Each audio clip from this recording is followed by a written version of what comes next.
So for and name Russian Marco by the back Kingwood Sports or YouTube. Kingwood Sports TikTok.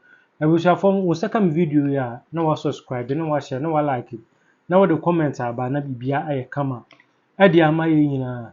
Abusua for me say a few way and I said this season and I said season for Friday shall say. Ye adwuma adi ama ye krobia Kumasi Asante Kotoko. Because you say your motto ni say Kotoko must be great again. Nti after season end year uzo Kotoko edi nyoma egu akwan mu nhihye bebre na ekoso eye appointment ahodo ene players appointment and players recruitment ene nyoma bebre ene ekoso Kotoko aso ye se na be ya Kotoko besan afa ne ntoma pa efra nti yesi ye de beto form de beba de mpenifo beka ene mpenifo be hye nyina no edi nyina bebrem ewo Kingwood Sports emu nyina mohu de ekoso ewo eye krobia Kumasi Metema Asante Kotoko. Na busuafo so we a club and also we a team ade baako a ya na very important ewo wo team no mu and also wo club no mu the striking force and also the attacking force of your players and also of your team. Because so good goalkeeper, good defenders, good midfielders, good wingers. Na we need good finisher and I say goal poacher aya na ekotia eye team ni yie papa especially say season bebe na wieye na o midfielder na ahye more goals na attackers and I say o striker entumi hye goals aya na ekotia team ni yie papa and abusuafo no be ya hadwen a for many years nie the striking force of Kumasi Asante Kotoko na ye a problem papa so benya striker or your finisher or your poacher your potent striker baby baako a na ha krobia Kumasi Asante boboko ti se Kumasi Asante Kotoko na be bobo season be wie na wo top striker ashe 9 goals washe 10 goals washe 11 goals. It doesn't speak well for Kumasi Asante Kotoko. Inti me suggestion say new management abey and a new coach obey and a new sporting director obey. Se be recruitment at the players ababo bokonuma one position and also one area or say here Kumasi Asante Kotoko yie pa striker or finisher striker or poacher potent striker who's your call Bayern Munich say striker be say Harry Kane obeshe goals na ma you Luis Suarez obeshe goals na ma you can mention them Julian Alvarez obeshe goals na ma Kylian Mbappe obeshe goals Lionel Messi obeshe Ronaldo obeshe goals you can name them and so when you wa attackers and I say players no omo ye adwuma ni nyina na no bedu ani mo na nipa na striker na adwuma ahye gu a it goes against wo boboku no nti say Kotoko recruitment this season I say recruitment on this season no baby year and I say baby also mo hwe ni yie pa striking force they should get a potent striker obetumi deliver at least obetumi am 20 goals per season na busuafo make we ni nyina no na metwe adwene akọ back because for some seasons ago I say mfie bia wetwe Kotoko some potent strikers bia omo nyina na omo ye Ghana for omo ye foreigners omo besi akandema akrobia Kumasi Asante Kotoko but ye hwe modern bo obebo mo de ma krobia Kumasi Asante Kotoko new management when I say sporting director ba ye betwe mo adwene so se na be ya mbanya this kind of striker and I say this kind of potent striker we betumi besi akana obedi dwuma de ma krobia Kumasi Asante Kotoko abusuafo mo nko me fa mo nko akiri no me bebo 4 strikers edin na mabusa we are supporter and also we are fan among these 4 strikers emu hwan na wunya anka Kotoko betumi assign ne seso and I say ne type e dey aba krobia Kumasi Asante Kotoko enti we na me dey bramo enayimre me say mre kra no mo ye nkoso striker number 1 and I say player number 1 mebo ndin Ahmed Toure Ahmed Simba Toure Kotoko be kan ye pa Ahmed Toure had 3 major seasons with Kumasi Asante Kotoko. Ahmed Toure had 3 seasons with Krobia Kumasi Asante Kotoko, and he scored approximately 34 competitive goals and was crowned the 2020, 2010, 2011 Ghana Premier League most valuable player. Nti Ahmed Toure besama Kotoko no, o share goals maku 34 and the man Kotoko. And 2010-2011 season, no, he was named the Ghana Premier League most valuable player of the season.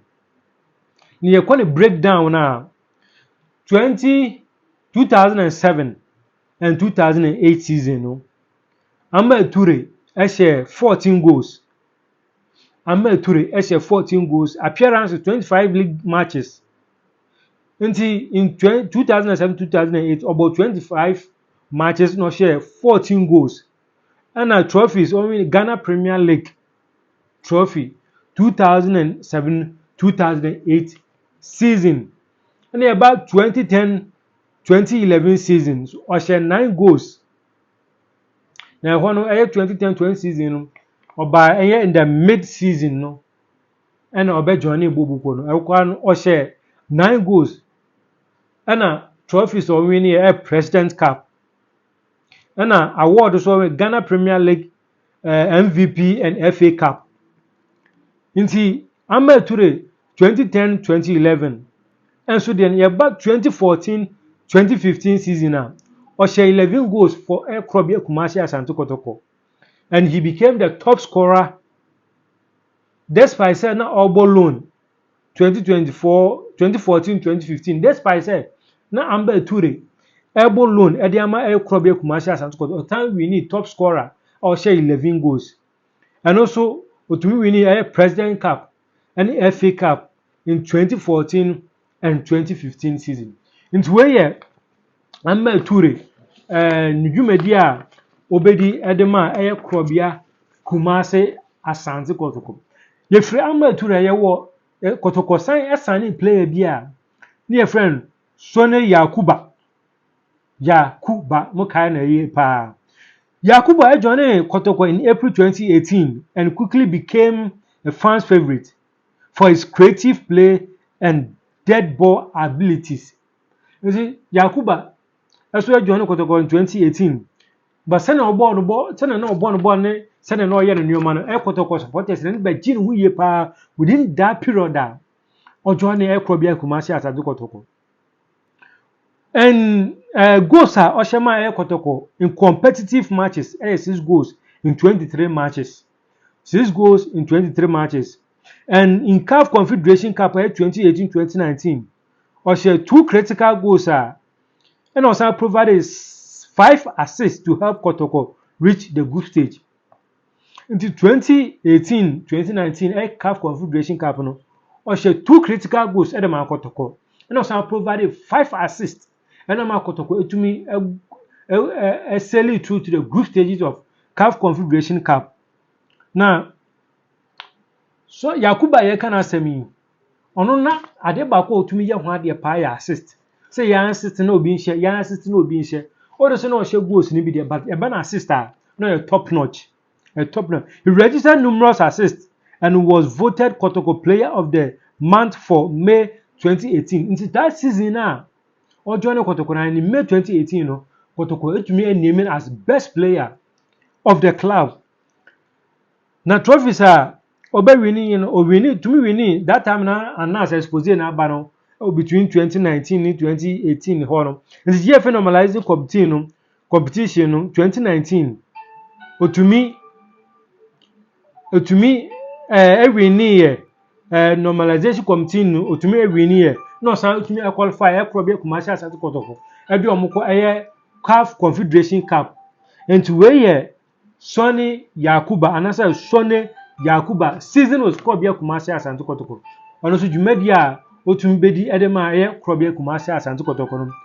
Ye free Yakuba asue ya ni yako player friend Frank Imbella Etuga. Frank Imbella also played a prolific 2021-2022 season. ono so ebesi akan edema Akrobia Kumasi Asante Kotoko na Frank Mbella Etuga aye kana asemi ono so to me share 21 goals in 30 league appearances and lifted one major trophy. Enti that season 2021-2022 season Frank Mbella Etuga ebesi akan edema Akrobia Kumasi Asante Kotoko no otumi share 21 goals in 30 league appearances for Akrobia Kumasi Asante Kotoko. Season played obo 2021-2022 season or share 21 goals and winning one Ghana Premier League trophy. Nti Frank Mbella Etuga obebo one season and had man Akrobia Kumasi Asante. And he also scored a sensational hat-trick against Ashanti Gold and Accra Lions. Utumi share 2 hat-tricks within that season. Edema Akrobia Kumasi Asante Kotoko. He was adjudged best player in 2021-2022 season. The Frank Mbella Etuga obebo just one season. Or share 21 goals in 30 appearances. In that 21 goals, Utumbo 2 hat-tricks. 2 hat-tricks was against Ashanti Gold and Accra Lions. And see, where Frank Mbella Etuga for Akrobia Kumasi Asante Kotoko in 2021-2022 season. Yefiriwa na yeba Steven Mukwala. Ono so about 2 seasons edema Akrobia Kumasi Asante Kotoko. 2022-2023 season and 2023-2024 season. And obesi akan edema Akrobia Kumasi Asante Kotoko. Steven Mukwala. So about 2 seasons edema Akrobia Kumasi Asante Kotoko. For Asante Kotoko scoring 26 goals in all competition.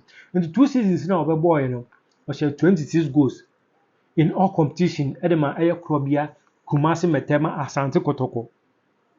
2022-2023 season share 11 goals.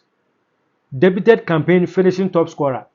In the 2022-2023 season share 11 goals edema Akrobia Kumasi Asante Kotoko. Na the first season no san we need top scorer edema Akrobia Kumasi Asante Kotoko. Na yeba 2023-2024 season so he scored 15 goals across all competition. In that season 2023-2024 he scored 15 goals across all competition in 14 GPL matches. But Steven Mukwala and to me and we need trophy bia and farmer Akrobia Kumasi Asante Kotoko. And so we are Kotoko supporter and so we are Kotoko fan and so we are Kotoko faithful. Among these 4 strikers omobesi omakan edema Akrobia Kumasi Asante Kotoko. Why no fee say sanka wo opportunity so obesan striker anasa wo de mu ba ko beba Kotoko. Why no fee say anka o deserve Akrobia Kumasi Asante Kotoko. Ebusuanfo mo form comment emra na yehu say among these 4 strikers Amature, Sonny Yakuba, Frank Mbella Etuga and Steve Mukwala among the 4 strikers. Who was your best striker in Kotoko during their days? Who was your best striker during their days at Akrobia Kumasi Asante Kotoko? For comment bra na ye ni nkomo emfa ho. Na ye mo mpa say Kotoko will get a best and prolific striker. Ewo next season na ye best start na enwoma nyina akoyi ade amayen. Medem ase bebre se de me amhwe video mo share mo like na enwoma akoyi mam. Ya mo nhira mu nyina ye be san